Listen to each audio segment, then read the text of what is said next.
Hujambo na karibu sana kwenye Kona Flag ya Travel TV na mimi ni Mbushi Kwilasa. Leo tuanzie pale makao makuu ya klabu ya soka ya Yanga, ambako afisa habari wa klabu hiyo Ali Shabani Kamwe amesema hajapewa taarifa yoyote ya hukumu mpaka sasa na kamati ya maadili ya shirikisho la soka nchini Tanzania TFF. Kamwe amekiri kuwa ni kweli aliitwa na kuambiwa kwamba alishtakiwa kwa kosa la chapisho lake mtandaoni, chapisho ambalo linaelezwa kwamba liliidhalilisha mamlaka kwa maana ya shirikisho la soka Tanzania TFF pamoja na bodi ya ligi. Kamwe amesema anachokijua yeye ni kwamba aliambiwa atajulishwa taarifa rasmi juu ya nini ambacho kinafuata baada ya kusikilizwa kwa shauri lake hilo na kamati ya maadili.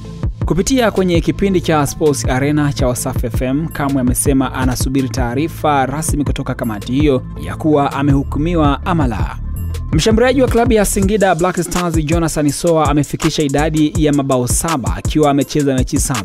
Jonathan Soa amekuwa na takwimu bora zaidi kwenye ligi kuu ya kandanda Tanzania bara tangu alipowasili, zinazozua gumzo kwa washambuliaji wa ligi kuu msimu huu, akiwa amejiunga na Singida Black Stars kwenye dirisha dogo la msimu huu. Kwa sasa Soa yuko nyuma kwa idadi ya magoli 3 tu, nyuma ya Prince Dube wa Yanga na Clement Mzize wa Yanga pamoja na Jean Shele Awawa Simba, ambao wote wana magoli 10 ya kufunga, japokuwa wao walianza msimu wa ligi tangu mzunguko wa kwanza, huku yeye akiwa amecheza mechi 7 tu za mzunguko wa pili, akifikisha idadi hiyo ya magoli 7, ikiwa ni wastani wa goli 1 katika kila mchezo.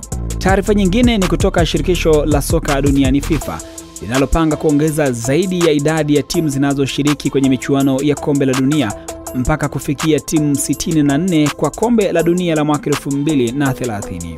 Ikumbukwe pia kuwa kwa sasa FIFA wameongeza idadi ya timu kutoka 32 za kawaida mpaka 48 kwa fainali za kombe la dunia la mwaka 2026 zitakazofanyika nchini Marekani, Mexico na nchini Canada. Ni hayo tu kwenye Kona Flag ya Travel TV. Mimi ni Mbushi Kwilasa. Asante na kwaheri.